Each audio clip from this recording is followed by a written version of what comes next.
You ask Tiger to solve. This deals with linear equations with one unknown.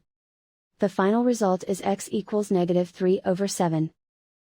Let's solve it step by step. Group all constants on the right side of the equation. Subtract 21 from both sides.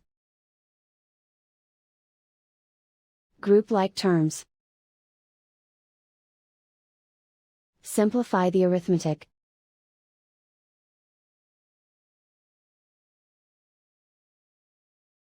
Isolate the x. Divide both sides by -7.